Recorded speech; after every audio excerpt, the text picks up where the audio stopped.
جس بیوی کے بال لمبے ہوں اس کا شوہر بہت جلدی دولت مند بن جاتا ہے۔ جس بیوی کی قد چھوٹی ہوتی ہے اس کے شوہر کی عمر بہت لمبی ہوا کرتی ہے۔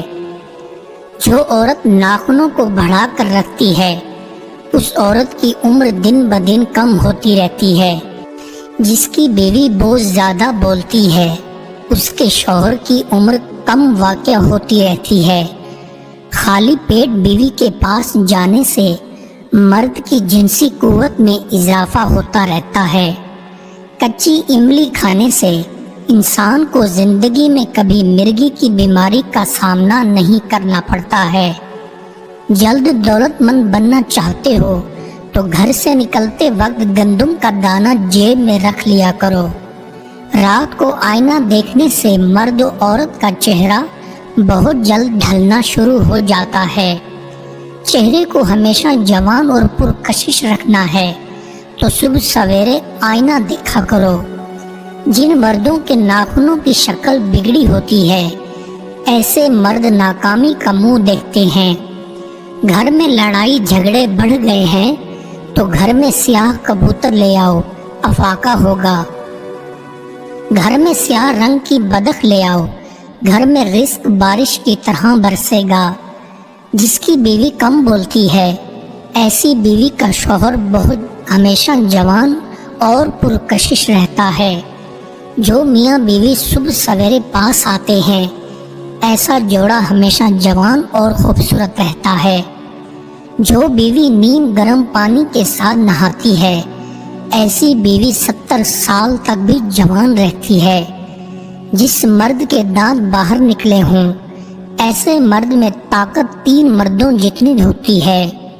جس گھر میں چمگادڑ گھونسلہ بنا دیتی ہے ایسے گھر میں مصیبتیں آنا شروع ہو جاتی ہیں۔ جس گھر میں روتا ہوا کتا آ جائے تو سمجھ جاؤ گھر میں بہت بڑی آفت آنے والی ہے۔ رات کو سوتے ہوئے جھٹکے لگتے ہیں تو سمجھو تم بہت دیر سے بڑھاپے میں ہو جاؤ گے۔ عزت پانا چاہتے ہو تو ہمیشہ نیک بزرگوں کی محفل میں بیٹھا کرو، عزت پا جاؤ گے۔ بدن پر چھالے نکل آئے ہیں تو گیلے کپڑے پہن کر چلا کرو، چھالے ختم ہو جائیں گے۔ سکون اور راحت پانا چاہتے ہو تو نماز کی پابندی کرنا شروع کر دو، سکون مل جائے گا۔ بینائی کمزور ہو گئی ہے تو صبح سویرے گھاس پر گری ہوئی شبنم پر پیدل چلنا شروع کر دو، افاقہ ہوگا۔ نہاتے وقت کان میں پانی چلا جائے تو سمجھ جاؤ دولت بہت ہی قریب ہے۔ اللہ نے عورت کو اس لیے نہیں بنایا کہ وہ مرد پر حکومت کرے، نہ اس کے پاؤں سے پیدا کیا ہے کہ وہ اس کی غلامی کرے، بلکہ اس کی پسلیوں سے پیدا کیا ہے تاکہ دل کے قریب رہے۔ ہمیشہ چاہیے کہ ہم ہر وقت ایک کاغذ اور پینسل اپنی جیب میں ضرور رکھیں تاکہ ہمارے ذہن میں جب کوئی اچھی سوچ آئے ہم اسے تحریری شکل میں لا کر محفوظ کر لیں۔ ہمیں ایک دوسرے پر الزام تراشی نہیں کرنی چاہیے بلکہ ایک دوسرے سے محبت کرنی چاہیے۔ محبت کی روشنی میں ہم چمک سکتے ہیں، ایک دوسرے کا بوجھ بانٹ سکتے ہیں۔ پرانے بادشاہ ہاتھ کی سواری سے جلال شاہی کا اظہار کرتے تھے، آج ہمارے بچے چڑیا گھروں میں ہاتھی کی سواری سے دل بہلاتے ہیں۔ جس بزرگ نے اپنا سارا سرمایہ اللہ پر نثار کر دیا ہو اسے جا کر لوگ کہتے ہیں کہ ہمیں مال دے دو۔ اکثر ایسا ہوتا ہے کہ لوگ غلط جگہ سے صحیح چیز مانگتے ہیں اور صحیح جگہ سے غلط چیز مانگتے ہیں۔ آپ اپنا عمل کسی ذات کے عمل کے برابر نہیں کرتے اور چاہتے ہیں کہ علم اس کے علم کے برابر ہو جائے، تو یہ کیسے ہو سکتا ہے؟ اور اگر عمل کے برابر ہو جائے تو بھی مرتبہ برابر نہیں ہو سکتا۔ اللہ کے راستے کا مسافر یہ طے کر لے کہ یا اللہ ہم تیرے راستے کے مسافر ہیں، تیرے راستے میں ہمارے پیسے نثار، ہماری جان، ماں باپ نثار، ہماری انا نثار اور ہمارا سب کچھ نثار۔ اللہ نے جس کو جنت میں لے جانا ہو اس کا سفر یہیں سے آسان ہو جاتا ہے۔ آپ اپنی فطرت کو ایسے اچھا بناؤ جس طرح گلاب ہے کہ دوست ہو یا دشمن پاس سے گزر جائے تو خوشبو دیتا ہے۔ دولت، حسن، شہرت، مرتبہ، محبتیں اور اولاد، اگر ان کو اللہ کی راہ میں چھوڑنے کی ہمت ہو تو یہ اللہ کا فضل ہوتی ہیں، اور اگر ان کو اللہ کی راہ میں چھوڑنے کی ہمت نہیں ہے تو یہ آپ پر آزمائش ہیں۔ جب کوئی بندہ ایسے مزاج کا ہو کہ اس کی عزت کرنے سے کچھ فائدہ حاصل نہ ہو تو اس کی آنت کرنی عقل مندی کی بات ہے، اور جب کسی شریر کو کوڑے لگانے سے کچھ اثر نہ ہو تو اس کا مادہ شرارت کو تلوار ہی دور کر سکتی ہے۔ جس کی بات جتنے ابلاغ میں جائے گی اس کا گناہ و ثواب اتنا ہی زیادہ ہو جائے گا۔ انسان زندگی ہونے کے باوجود زندگی کو نہیں سمجھ سکتا، وہ مرے بغیر موت کو کیسے سمجھ سکتا ہے؟ کل کا غم آج کی مسرت ہے، اور آج کی خوشی نہ جانے کب آنسو بن کر بہہ جائے۔ آئینے میں ایک اصل ہے اور دوسرا عکس ہے، اور اصل عکس کا عکس ہے۔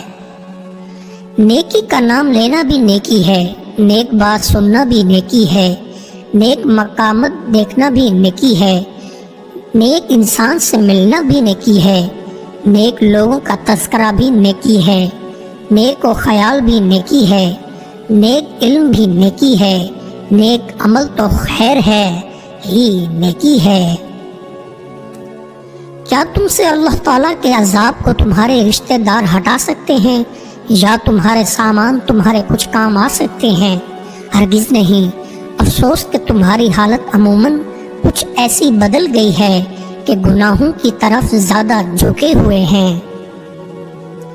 نفس کی دنیا میں کھانا کھاؤ گے تو صحت قائم رہے گی، اور روح کی دنیا میں کھانا نہ کھاؤ گے تو صحت قائم رہے گی۔ نفس کی دنیا میں جو سوئے گا وہ صحت مند ہوگا، اور روح کی دنیا میں جو سوئے گا وہ بیمار ہو جائے گا۔ آج کے دور میں سکون قلب اس لیے مشکل ہوتا جا رہا ہے کہ زندگی کے تقاضوں اور مذہب کے تقاضوں میں فرق آ گیا ہے۔ میری کارواں وہی ہے جو افراد کارواں میں یک جہدی، یک سمتی، یک نظری پیدا کرے۔ تین چیزیں ایسی ہیں کہ اگر کوئی شخص ان میں کسی ایک میں بھی مبتلا ہو جائے تو موت کی آرزو کرنے لگے: مسلسل فرقہ فاقہ، رسوا کن ناموس اور غالب دشمن۔ جب عزت و ذلت اللہ کی طرف سے ہے، رنج و راحت اللہ کی طرف سے ہے، دولت اور غریبی اللہ کی طرف سے ہے، زندگی اور موت اللہ کی طرف سے ہے، تو ہمارے پاس تسلیم کے علاوہ کیا رہ جاتا ہے؟ اگر تم صبر کرو گے تو قضاء و قدر تمہارے لیے جاری ہو جائے گی اور تمہیں اس کا اجر ملے گا، اور اگر بے صبری کرو گے تو بھی قضاء و قدر جاری ہو جائے گی، لیکن تم گنہگار بن جاؤ گے۔ انسان اپنی ہی ہمت سے کچھ بن سکتا ہے، بیرونی امداد ہمت کو پست کر دیتی ہے۔ دولت ہاتھ آنے کے لیے اپنے بھائیوں، باپ اور چچا کے موت کے منتظر ہرگز مت رہو۔ عبرت بدعمالی کا نتیجہ ہے، اور توبہ اعمال کی عبرت سے نجات دلاتی ہے۔ لوگ تو ہماری خوشی کا چراغ بجھ جائے تو کافر کے گھر میں گھی کے چراغ جلتے ہیں۔ اگر صبر کرو گے تو نیکوکاروں کے درجے پائے گا، اور اگر بے صبری کرے گا تو یہ تجھے دوزخ میں لا ڈالے گی۔ جب تک انسان صبر کے کڑوے نسخہ کو نہ پائے، اجر و ثواب کا میٹھا پھل کب حاصل نہیں کر سکتا۔ صحبت کی خوبی یہ ہے کہ جو اپنے فراغ جانو وہ ہم نشین پر فراغ جانو، جو کچھ اس کا حوض میں طمع نہ کر، اس کی جفا پر تحمل کرو، خطا پر اس کا عذر قبول سمجھو۔ تصوف جو ہے یہ علم نہیں ہے بلکہ یہ عمل ہے۔ ایک آدمی کسی دوسرے آدمی کے کہنے پر خوشی سے اپنی زندگی کو اللہ کے لیے ڈھالنے کے لیے تیار ہو جائے تو یہ تصوف ہے۔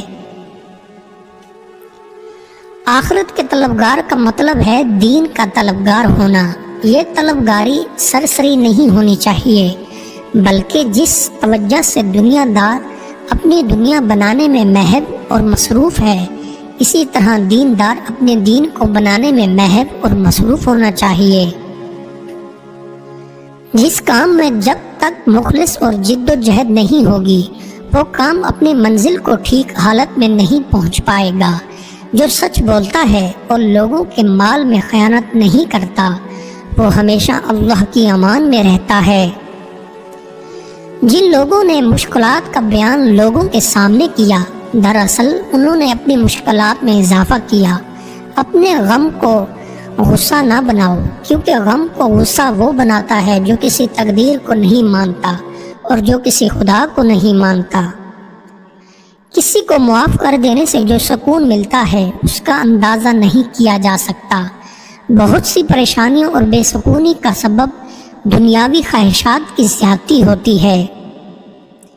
شوہر آدم کا قائم مقام ہے اور بیوی ہوا کی قائم مقام ہے۔